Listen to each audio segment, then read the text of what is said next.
Education is what's important. Training, preparation for the expected. Education, preparation for the unexpected. To all who shall see these presents, greetings. On behalf of Marine Corps University, the Marine Corps University Foundation, and the Krulak Center for Innovation and Future Warfare, welcome back to the Brewcast. Our series designed to connect the worlds of the warfighter and PME with the best in innovative and creative thought. I'm your host, Major Nate Janikin, Operations Officer at the Krulak Center. Before we begin, please remember that all opinions expressed here are those of the individual and do not necessarily reflect the views of the Krulak Center, Marine Corps University, United States Marine Corps, or any other agency of the United States government. We'll also be recording this webcast for the benefit of those in our community of interest who couldn't join us today, so we ask that you keep your own webcams off to help us stream smoothly. At the conclusion of our discussion, we'll have a question and answer session, so if you have a question, just type it into the group chat and I'll go through them in the order received. Today's host for the episode is going to be our Russia SME here at the Krulak Center, Mr. James Harvey. And with that, Mr. Harvey, over to you. Thank you. Thank you. Good afternoon to all. We have with us today Master Sergeant Jorge Rivero. He is a U.S. Marine with over 20 years of service as a Foreign Area Senior NCO and an Explosive Ordnance Disposal Technician. George currently serves in Plans, Policies, and Operations at the Headquarters of Marine Corps in the Pentagon. He previously served as a Europe-Eurasia analyst at the Marine Corps Information Operations Center in Quantico, Virginia. His research interests include Russian threat perception, Russian military doctrine, and Russian force structure post-2008. Master Sergeant Rivero, welcome to the Brewcast. Thank you for having me. The topic of today's Brewcast is UAV trends in the Ukraine-Russia conflict. Since Russia's invasion of Ukraine in February 2022, UAVs have become vital to each side's tactical objectives in the conflict. UAV capability seems to constantly improve and expand the roles they provide for both sides. In response, both Ukraine and Russia have had to adapt their tactics across all combat platforms, as well as develop means to counter each other's UAVs. George, would you like to take us back to when this conflict really started in 2014?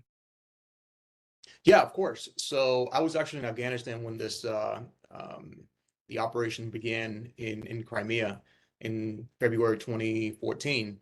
And right off the bat, I was very interested, started looking at the conflict writ large, seeing how it transitioned from a very, the takeover of Crimea in February and March, and then transition over into the operation in Donbass and Zaporizhia, and even in some parts of Kherson in the summer of 2014. And to bring that conversation a little bit more towards what this is about, which is UAVs, quickly, both sides began to experiment with the UAVs.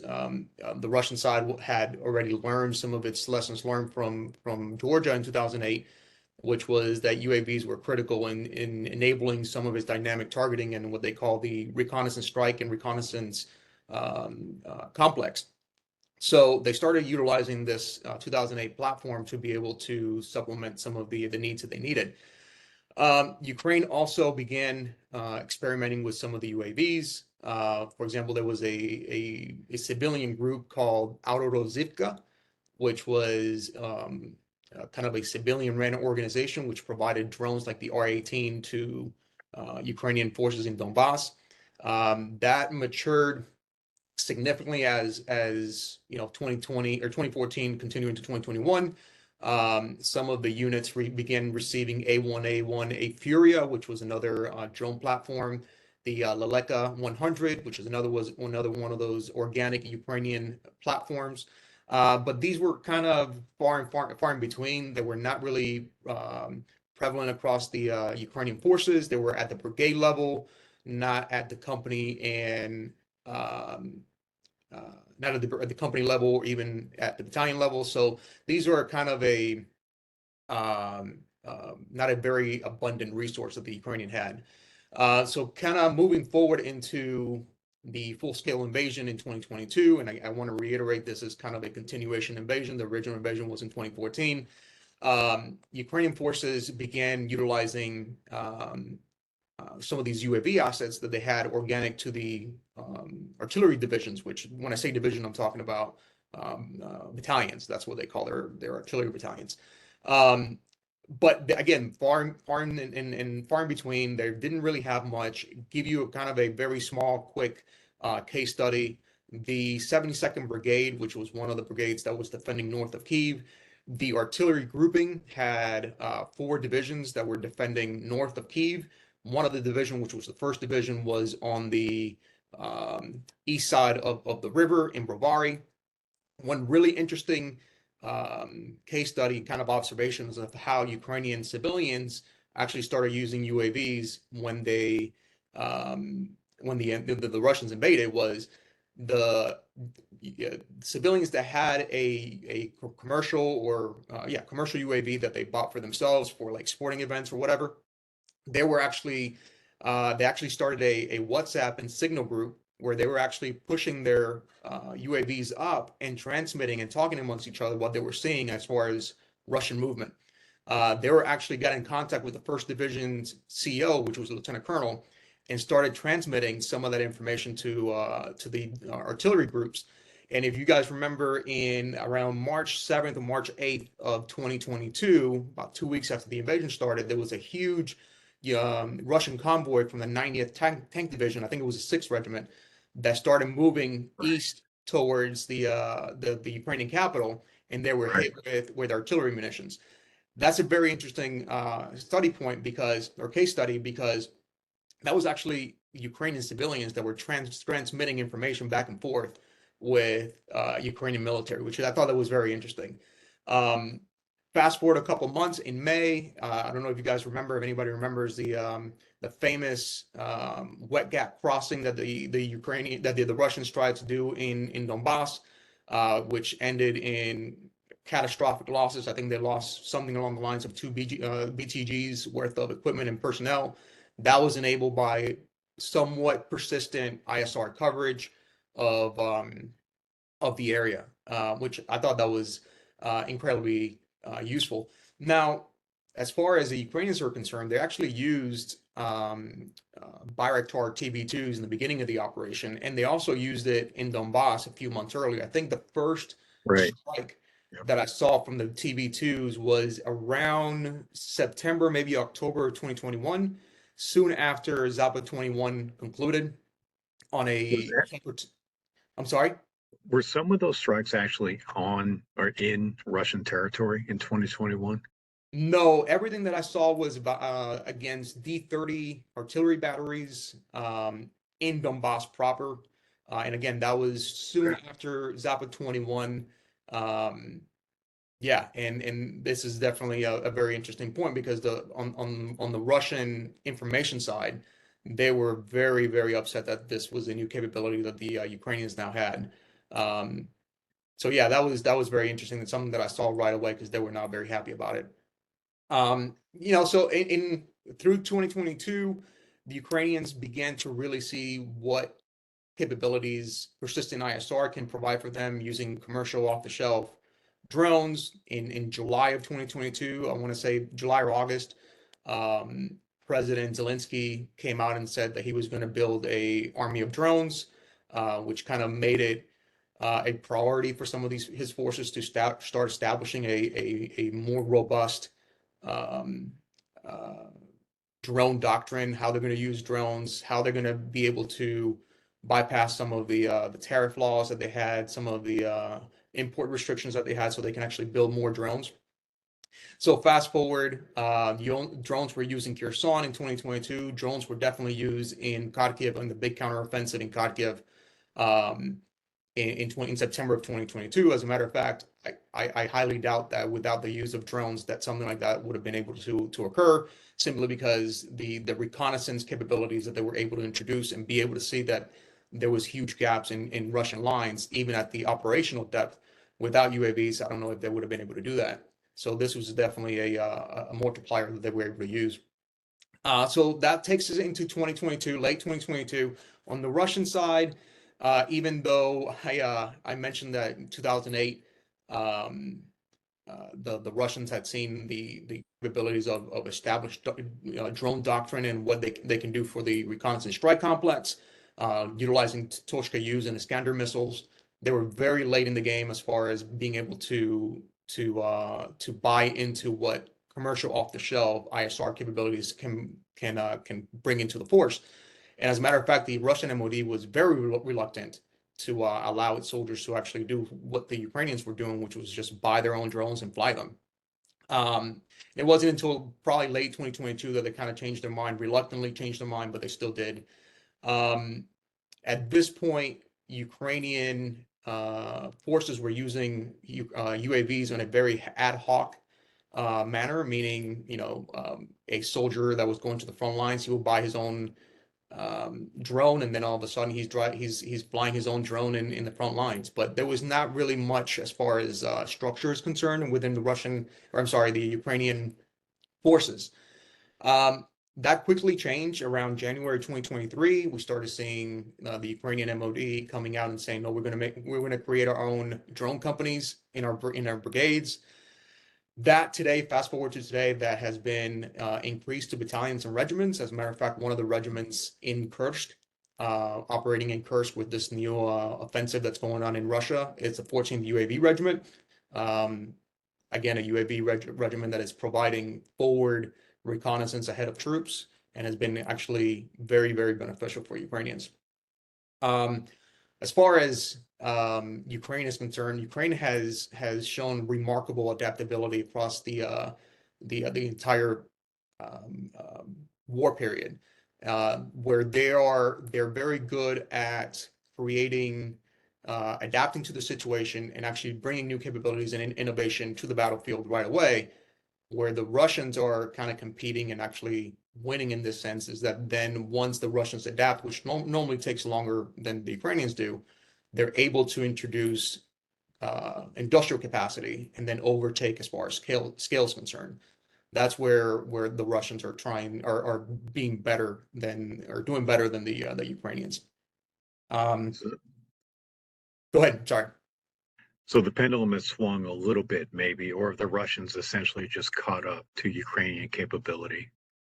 Yeah, I think the Russians at this moment have caught up, if not overtaken, as far as quantity is concerned. Now, quality is a different conversation, but as far as being able to introduce cheap drones into the battlefield, I think that the Russians have taken over in larger scale than the Ukrainians. And what the thing that I really want to ensure that people understand is that there's secondary, tertiary order effects to everything that's going on in Ukraine. The heavy use of drones in Ukraine have allowed the Russian system to kind of recreate that dynamic targeting process. So to give you an idea, right now at the brigade level, which is where Russian Iskander missiles, Iskander brigades are in the CAA, in the Combined Arms Army, but they're able to introduce rounds on target with Iskander missiles within 10 minutes of actually seeing the target. That's a huge difference since 2008, where I've heard and read some reports that some of the dynamic targeting took up to 24 hours. So the introduction of these Russian UAV targeting. Yes, Russian UAVs serving as reconnaissance assets to Iskander brigades in the CAA. And again, 10 minutes compared to 24 hours in 2008 is a huge difference. And what's really driving that capability is the ability to have persistent ISR coverage across the whole entire forward line of troops.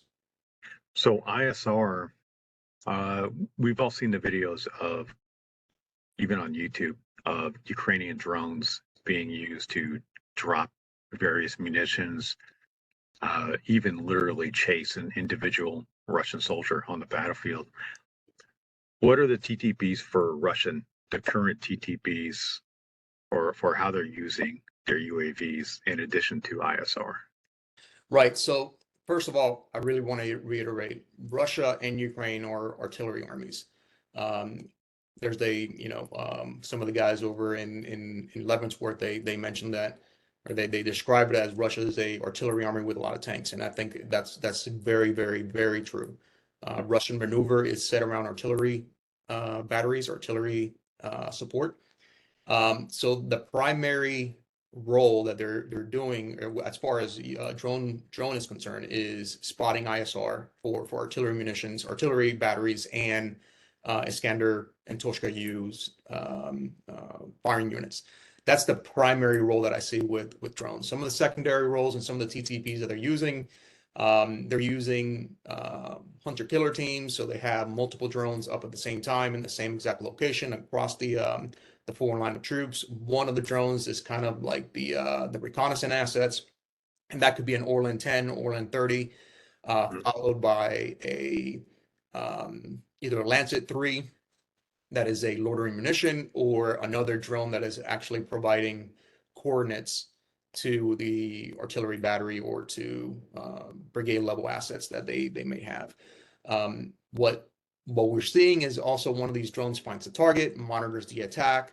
Again, IO is a big part of this war, so they're constantly videotaping their attack so they can push it on the Russian MOD website and across their daily 5 o'clock kind of news cycle of what's going on in Ukraine. And then also another drone that's somewhat behind for conducting BDA of the target that they're hitting. So they're working in I wouldn't say swarms, but I would definitely say in teams of multiple drones at once. And you know, the Ukrainians are doing the exact same thing, just probably on a smaller scale. You mentioned the Lancet. Is that probably the best loitering capability of any Russian UAV?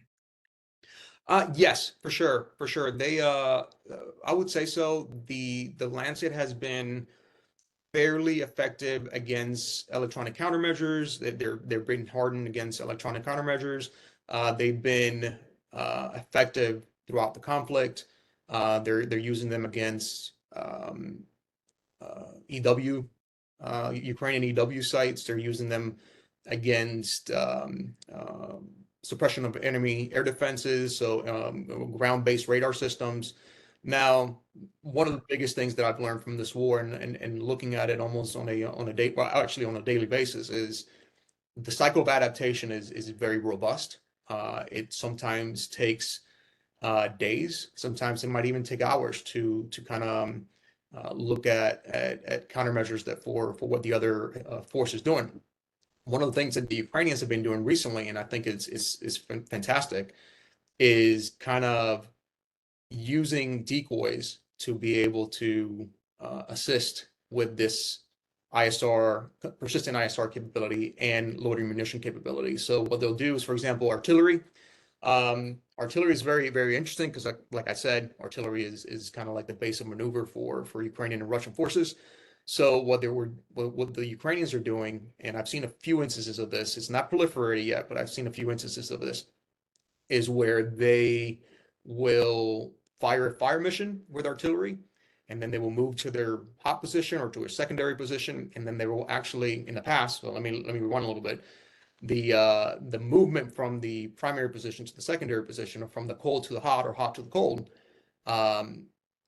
the Russians were actually using Lancet 3 munitions to attack them on the move. So the movement now was just as dangerous as actually firing and staying in place. So what we're seeing now is the Ukrainians are actually putting decoys along the routes of what some of these Russian or Ukrainian positions, and kind of trick the Lancet into finding something that's maybe a little bit better of a target, a more strategic target, like for example, a Gimlers or HIMARS, or even a Patriot battery, and just putting them across the way along the route, and then that Lancet would actually lock onto that target and kind of disregard the other target they were originally looking at. So that's one way that the Ukrainians are using to kind of try to mitigate some of the persistent ISR capabilities that the Russians are putting into the battle space. Can we go back to the notion of decoys?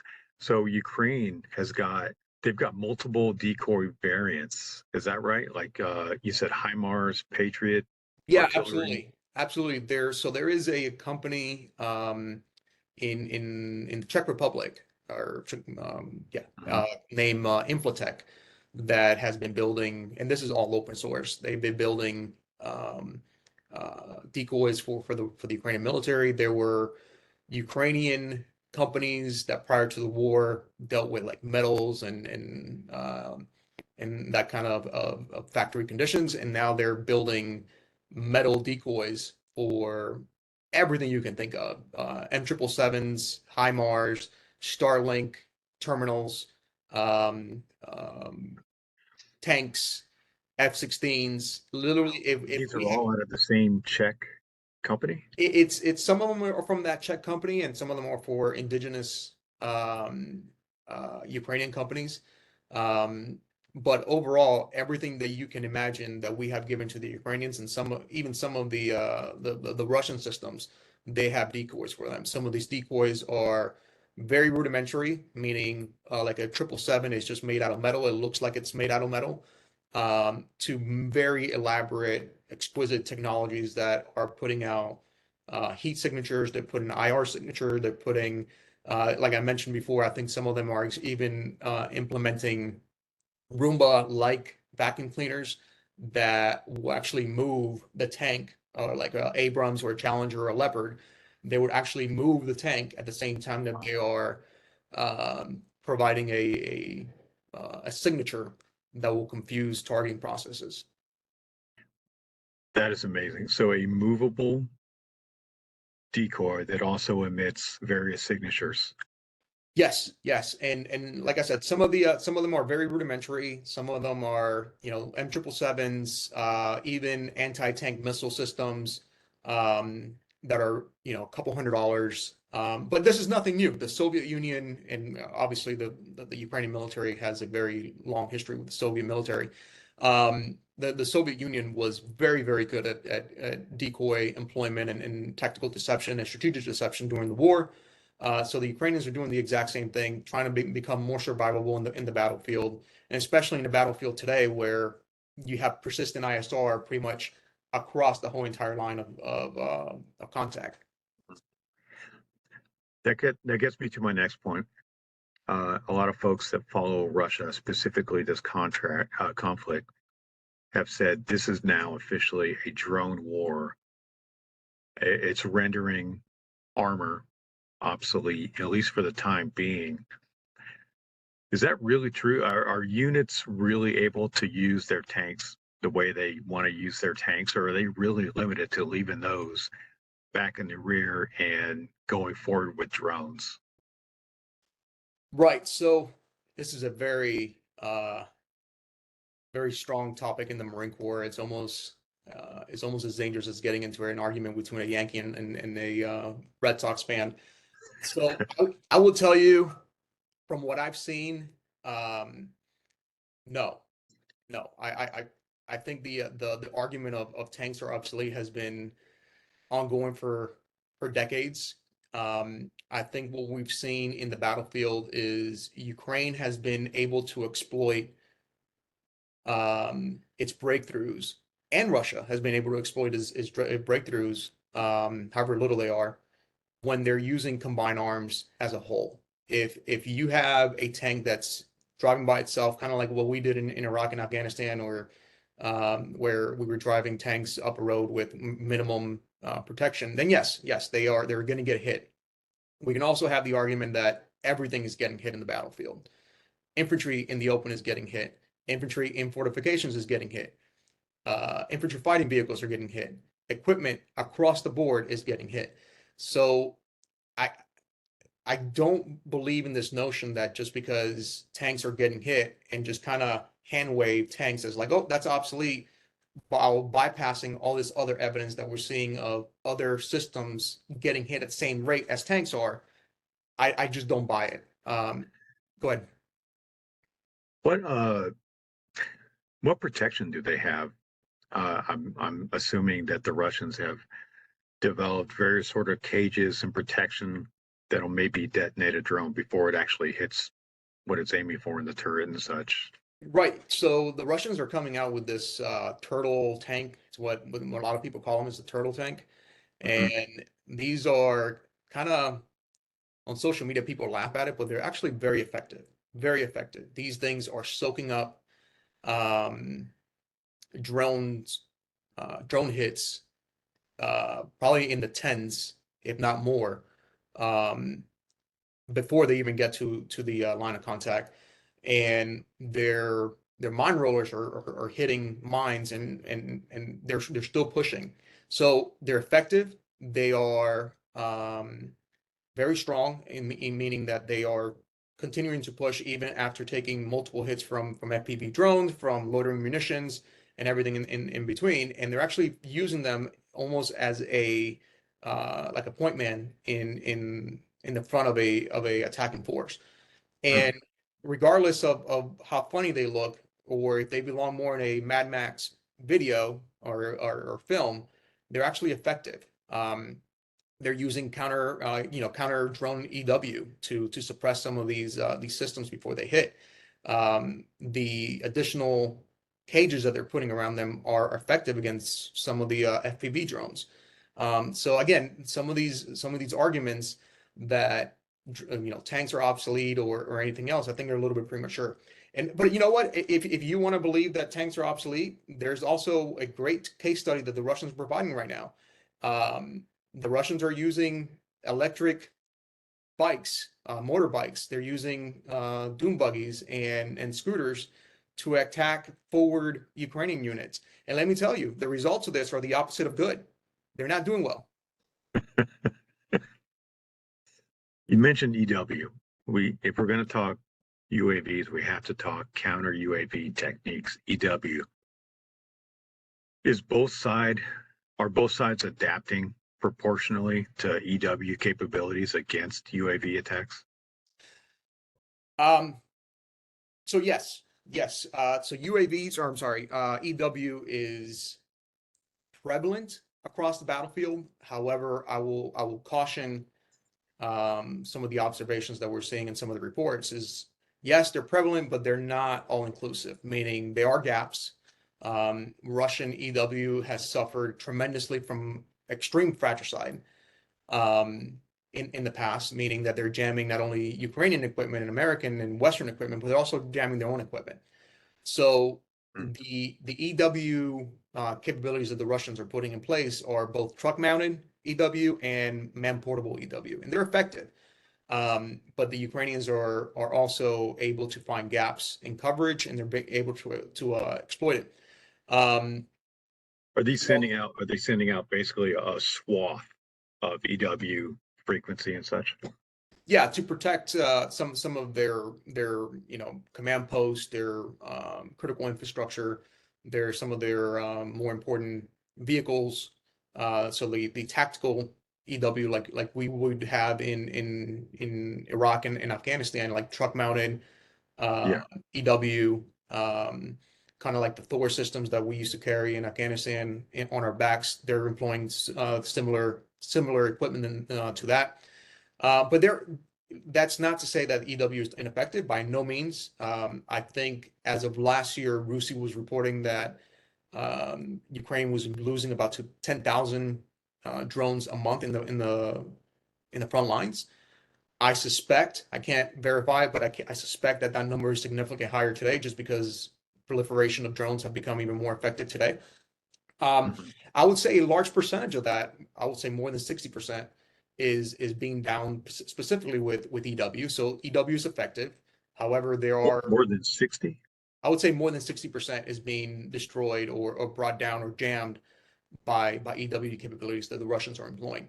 Now, with that being said, there's other things that the Ukrainians and the Russians are using to also destroy or mitigate some of the problems that they're having with drones and counter drones, other than EW. So, for example, drone tracking software, Aeroscope and Wolftalker X. That is DJI systems that can mitigate drone issues because they can actually find where the drones are being launched from, where they're going, and their path based on a application system.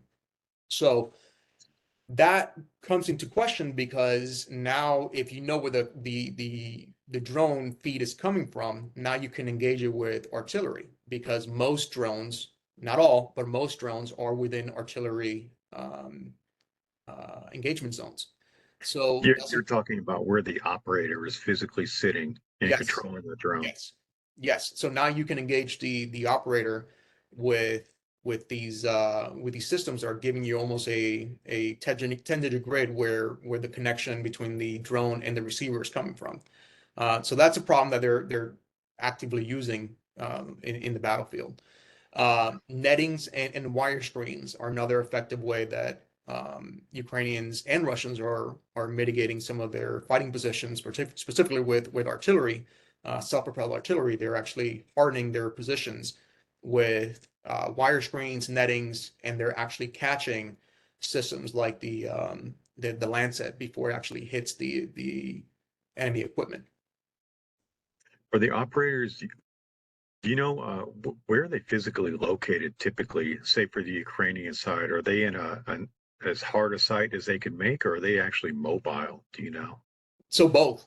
Some systems are, from bunkers. They're being operated out of bunkers, and some teams are operating in mobile sections. So they will get in a truck.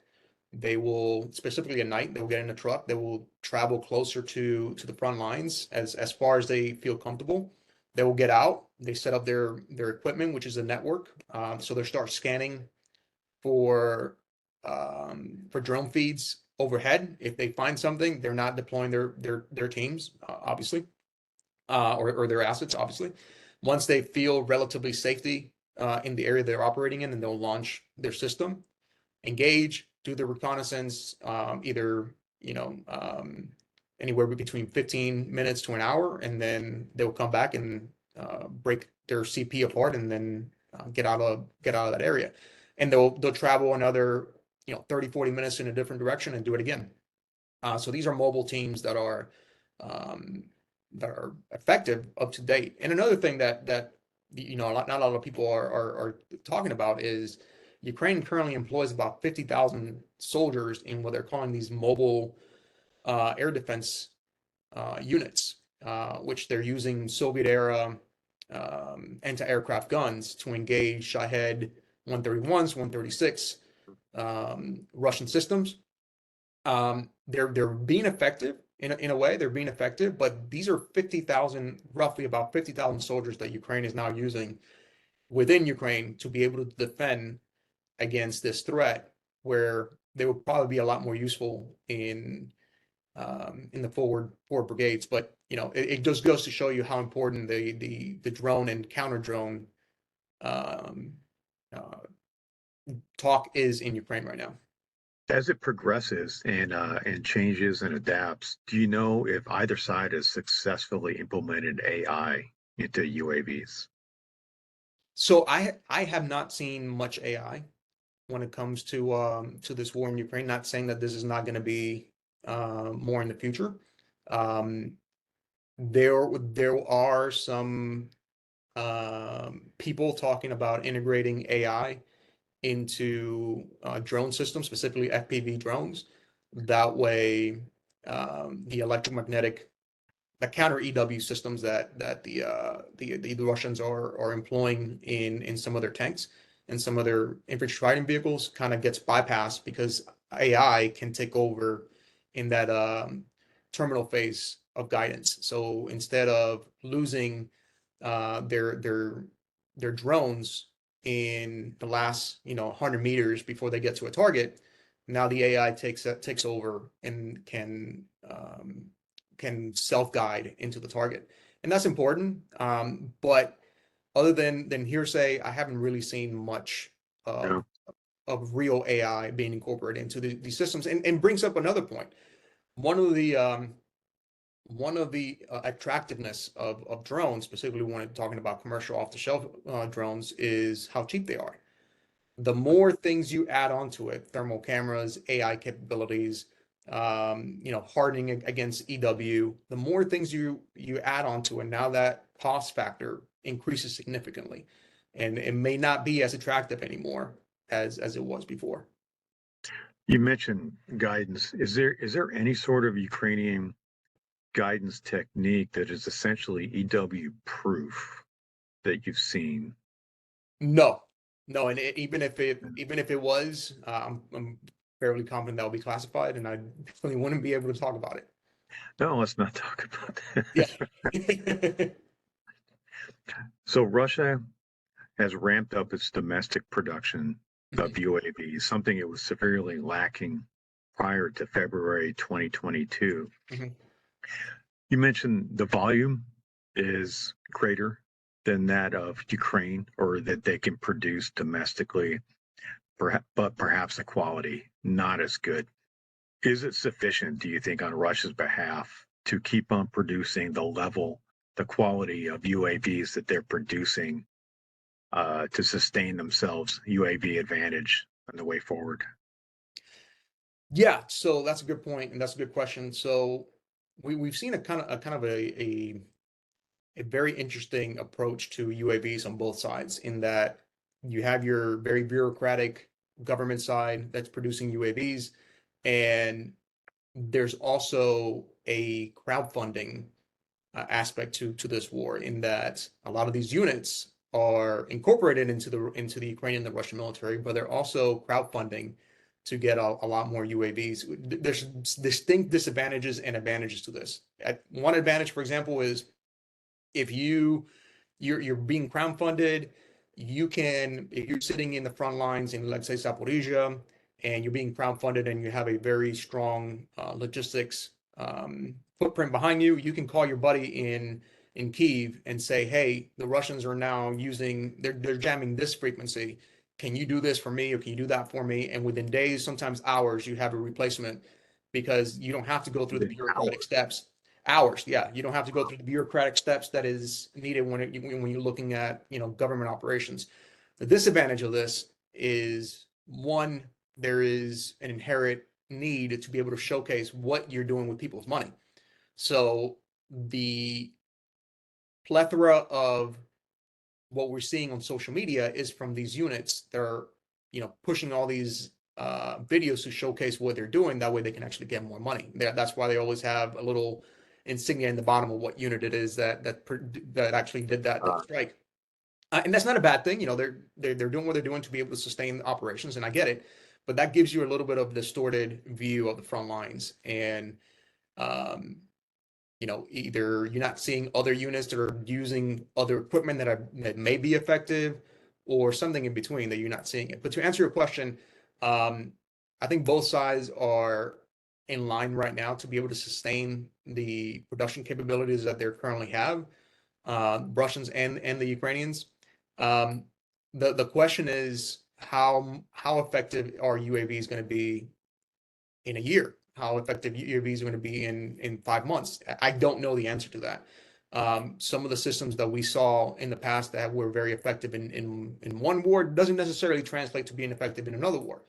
For example, the TB2s, Bayraktars, those things demolished the Armenian military in 2020 in Nagorno-Karabakh. These are Turkish, correct? These are Turkish, yeah. The Bayraktar TB2s. They demolished, destroyed EW capabilities. They destroyed air defenses. They destroyed everything in its path. And yet, in Ukraine, they were effective for about, I don't know, a week, until the Russians actually turned on their SAM missiles and turned on their EW capabilities, and then started shooting them down.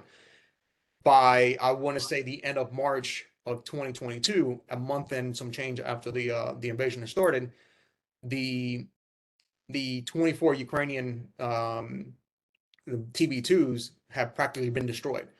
We didn't see them for months, and then all of a sudden they appeared again in Snake Island a few months later, once the Ukrainians were able to push a lot of the Russian assets out of the northwestern part of the Black Sea. So they were not really in a EW environment. They were useful again there, and we haven't seen them since. They've been technically gone. So I'll be very careful. I think one of the lessons learned that we need to really appreciate from this war is don't take everything you see on social media for extreme accuracy. Things are distorted, and we really need to take everything in context. But to answer your question, yes, I think both Ukrainians and Russians are placed in an industrial capacity. They're able to sustain combat operations with drones at the rate that they're losing them right now. Russia, can they do that? Can they sustain without foreign tech? I've heard for a while now that they really rely on foreign tech from, say, Iran, previously Israel. Hmm. for military components that are needed for things like precision guided projectiles, UAVs, or if they figured this out domestically. So, you start looking at some of the after action reports of either down Russian missiles and Russian drones. And like you said, there's a lot of components. Some of these systems are built in other countries, for example, Iran. DJI, that's a Chinese company, so they're getting their DJI Mavic 2s and 3s from China. They're buying them off the market. Um, Believe it or not, a lot of the components that we're seeing on some of these Russian missiles and drones are American made. Texas Instruments is another one that they're able to buy and sustain operations. Japan, South Korea, obviously North Korea is providing, actual hardware and not just components. Um, it seems to me, from what I've been able to see, is that they're still able to sustain operations um, while buying some of these components from a third market. Um, and I don't think that's really been the case. I have a feeling that they maybe stockpile a production capacity in the first few months of the war. But since then, I think that they've just been able to acquire it and just bypass sanctions. They've gotten very good, Russia, at bypassing sanctions through several different means. We've talked quite a bit, well, entirely so far, about UAVs. Are there any sort of other unmanned vehicles, whether they be ground or sea, that you're seeing put to use in the conflict? Oh, absolutely, yes. So the Russian Black Sea Fleet, as we know it in Sevastopol, has severely been degraded. As a matter of fact, the majority of Russian manpower in the Black Sea is now not in Sevastopol. It's also actually on the eastern side of the Black Sea in Novosibirsk, um, which is closer to the Caucasus. Um, with that being said, they're still launching missiles at Ukraine from that area using some of these same Mhm. ships. But as far as what we consider to be the Russian fleet, the Russian Black Sea Fleet in Sevastopol, is no longer the case. And a lot of that has to do with two things. One is the continuous um, Ukrainian emphasis of the strategic value of Crimea, in which they've been able to use ATACMS and other Storm Shadow missiles to kind of um, create a strategic conundrum for the Russian forces in the area. But then the other side is a very robust Ukrainian unmanned surface vehicle fleet that they've been able to employ in mass in Ukraine, in Crimea, or towards the Black Sea Fleet. I think these have been very, very effective. Um, they are cheaply made. They're run by Ukrainian security services and the GUR, which is the Ukrainian Defense Intelligence Service. Um, they've been very effective. They've harassed the Russian Black Sea Fleet for the better part of almost 2 years now. And then on the other side, you also have a extensive robotics employment on both sides. So if I can take a couple of minutes, I'd like to talk about a very specific case study in the Battle of Krinky, which is on the left bank of the river in the Dnipro River by Kherson. What's interesting about Kiersey is as the Ukrainian counteroffensive kind of began to stall in 2023, the Ukrainian general staff began to look at an operation to kind of more like fix some Russian units on the left side of the river. So they started this kind of amphibious raid across the river into Krinky, which actually turned into a bridgehead that they were able to reinforce. The manpower was not sufficient to actually break through and actually create any kind of space for the Ukrainian forces, but there were enough to fix some Russian positions in there. This became a problem when resupply and medevac had to be conducted through the Dnieper River.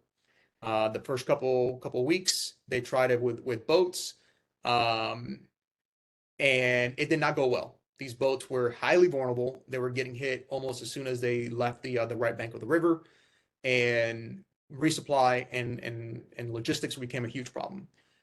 What the Ukrainians started doing was they were actually using drones, these quadcopters, to actually resupply their forces on the left side of the river.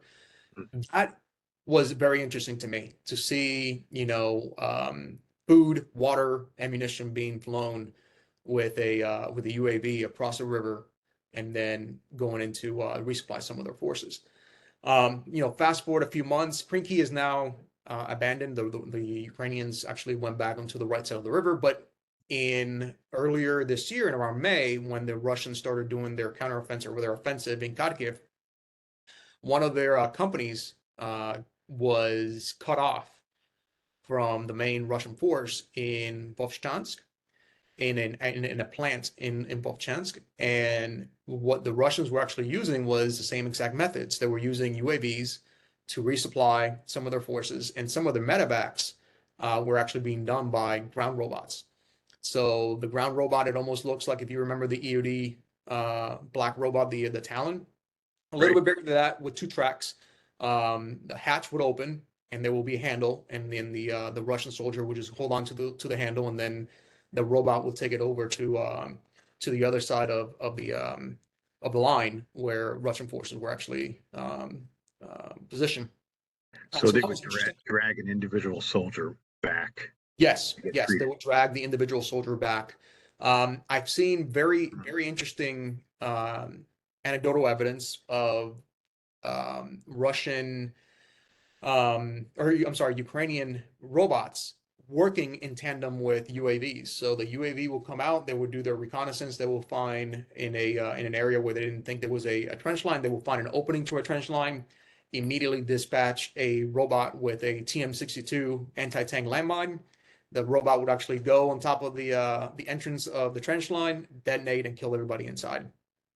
So there was tandem work between UAVs and ground robots at the same time. I've seen some videos and some evidence of Ukrainians using robots to dispatch a 155, an American-made 155, that, in my opinion, either had to be electronically manned or electronically fired or something in between those lines. They would drive the 155 in a robot close to the Russian trench line, drop it, and then set it off almost as a guided 155 munition. In that case, what kind of ground robots are we talking about? I know I've seen the K9 style robots in Ukraine, but you're saying one of them actually carried a 155, is that right? Yeah, it just carried a 155, and again, it wasn't very big. I would say maybe if you've seen an EOD robot, the Talons, they were probably around the same size, just big enough where they can hold a 155 on top of them, and then it had like a little lever where the 155 was just kind of taken at an angle, and it just kind of fell through the back of the vehicle, and the vehicle drove away, and a couple of seconds later you saw the detonation of the 155. What's interesting about this is the US, and again, a lot of these conversations kind of intertwine. The US provided the Ukrainians with Excalibur munitions, which, as you know, is guided 155s. Right. Because of EW, in the beginning of the operation, or in the beginning of us giving them the 155s, which it goes to show you that these capabilities are very important when they're first introduced, and then they kind of diminish over time. When they're first introduced, these Excaliburs, which cost, I think it's like $85,000 each, had about an 80% hit ratio or hit probability on a point target. Fast forward to about 3 or 4 months ago, the New York Times came out with this report, and they're pretty much saying that because of EW, and some of it has to do with EW fratricide, but because of EW, now this 155's hit probability on a point target is about 6%. So it's a huge difference, 6%. So huge difference. Some of our equipment. This is kind of why I said in the beginning that Ukraine is kind of serving as a lab for us to be able to test our weapon systems. Some of our systems are getting jammed. Some of our systems are being shot down by Russian air defenses, and the probability of that happening is not zero. It's significant, but Ukrainians are this battlefield is giving us a look of how our systems, or at least the systems that we're providing to the Ukrainians, whatever mod that is, would fare against a very contested large-scale combat operations against a near-peer adversary that has significant EW capabilities. So in a way, this would become a NATO testing bed. I don't want to say that. I'm just saying that we have the capability now to see how our equipment can operate, or how it would operate in some of these conditions. In the real world. George, I'm going to go to, we have a few questions in our chat. The one from Albert pertains to, he's asking, what kind of UAVs is Ukraine using for these long distance strikes on such things as Russian air defense systems, air bases, and oil facilities? Right. So some of these new UAVs that the Ukrainians are using, some of them are, I would say the newest ones that they're using are indigenous, that Ukraine actually made. It's taken them 2.5 years to make them, but it's finally coming online. So I suspect that some of these strikes will only intensify in the near future. The long range strikes. Yeah, so you have, like, for example, your Tu-141s. These are Soviet era systems that the Ukrainians started using towards the beginning of the war to strike some Russian positions close to the front lines. So you're looking at on the Russian side of the border, but still fairly close to the front lines. You're looking at Tu-141s that are also being used. These were practice drones for the Soviet military that they reconfigure to be able to hit targets inside of Russia. And then there's a couple of new systems that are coming online right now. I think one of the strikes that they did last week was a brand new system that Zelensky just unveiled, and I cannot remember the name of it right now. It's a Ukrainian name, but I can't remember the name of it. But yeah, so these capabilities are just growing now. We're starting to see them being more proliferated across the field. But it's definitely growing, and I think it's just going to it's gonna be worse for the Russians here pretty soon. Yeah, we really didn't get into the range of these drones. Really, what would you say the one-way range of the most commonly used Ukrainian drone is, which is probably the off-the-shelf cheap variant that we see all over the internet? Right. So again, it kind of depends on which item you're looking at, or which drone you're looking at, whether that's military drones or commercial off the shelves. If you're looking at some of the commercial off the shelf drones, which, like I said, they mainly use for reconnaissance assets, you're looking at like the DJI Mavic 1 or Mavic 2s, Mavic 3s, DJI Mini, DJI Phantoms. Both sides are using this. And those, I mean, if you can get 10 kilometers, that's good. Depending on a lot of factors, weather conditions, line of sight, EW capabilities for the adversary, all those things come into play. But anywhere between 10 to 15 kilometers, I think it's a good measurement. If you're looking at, like your more commercial, your more military grade drones, you're looking at, for example, on the Russian side, you're looking at Orlan 10s, Orlan 30s. The Orlan 30s the Orlan 30s can go up to 80 miles or 80 kilometers. That's a significant capability. And then because they've been able to do this with the Orlan 10s, Orlan 30s, Granite, Orions, which haven't really played too much of a role here, but because they've been able to extend that forward, reconnaissance assets, now Russian soldiers or Russian military is able to hit, and because they've gotten better in that reconnaissance strike complex, they've been able to hit more strategic targets at the operational depth. So, for example, now we're seeing MiG-29s in airfields that were deep behind enemy lines, because they have that capability now to be able to sustain multiple hours of flight at a very crucial range. Now the Russians are able to strike that that target. So now we're seeing MiG-29s being targeted in airfields. Now we're seeing HIMARS Right. being targeted.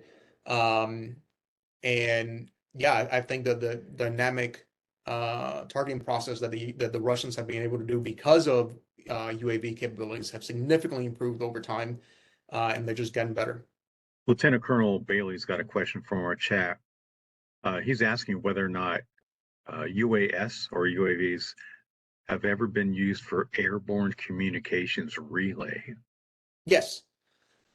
Yes, absolutely. So we have seen evidence of UAVs serving as a relay between another UAV, so extending the range of that UAV. So that has been definitely a factor in Ukraine. We've seen that a few times. And again, these systems are using not necessarily swarms, because to me a swarm would be more in the dozens, if not hundreds of UAVs kind of connected and networked. But we're definitely seeing teams that can extend the range of the UAV, and that can also communicate with each other, as well as with the battery commander, and kind of close that loop of, and having a person on the loop with that battery commander. Yes. That is very impressive. I think we're going to close out with the dangerous last question, which is, where is all this going? Ooh, okay. How much longer does this remain a drone dominant conflict, or does it? The short answer is I don't know, and I'm okay saying that. I don't know. I think that we're seeing certain adaptations to some of the things that I mentioned before, which is like EW against UAVs. We've seen some adaptation. For example, one of the adaptations that I've seen recently is drone on drone. So now we're seeing World War I, World War II era dogfighting, but instead of being with a fighter pilot, it's with another drone. So that's very interesting. We're seeing things like the Russians have been producing tethered drones. These are tethered. So imagine almost like a tow missile that is being wire guided. So this is a wire guided UAV, which doesn't interfere with any kind of EW capability. So there is no EW, there is no receiver, there is no transmitter, so there's nothing to jam. So that's the advantage of it. There's nothing to jam, and you're always going to have continuous coverage. However, the problem now becomes that this is no longer 10 to 15 kilometers of range. Now you only have, however long you can spool that wire into the battlefield. Now you only have a small capability. So the short answer to his question is I don't know. I think that the cycle of adaptation is just going to continue, and for whatever one side does, there's going to be a counter, and whatever that counter is, there's going to be an additional counter. It's just going to be continue evolving. For the foreseeable future, I don't see drones being completely taking off the battlefield, but I do see adaptation cycles where maybe diminish some of the capabilities that we're seeing because of drones. Okay. Well, George, we are coming up to our time limit here. This has been a fascinating discussion, and this has been very beneficial, I'm sure, to anyone that either needed to get spun up on UAV usage in conflict or came in not knowing much about it at all. So thank you very much for your time with us here today. Thank you for having me. All right. Over to you, Kiwi. Also, thanks to the folks who joined us today in the chat and those that are joining us in the future in YouTube and Spotify. With that, that's all we have for this episode. So go ahead and carry out the plan of the day. Thanks for joining us. As always, we depend on support and feedback from the Team Krulak community to constantly improve our offerings and reach a wider audience. So if you have feedback on this episode, please take a moment to fill out the survey linked in the show notes to help us do better. Also, if you have enjoyed this episode, please hit the like button and subscribe to our channel on YouTube, or leave us a review on the podcast app of your choice. It truly does help us reach a wider audience. Thank you as always for your support, and we'll see you on the next episode. Education is what's important. Training, preparation for the expected. Education, preparation for the unexpected.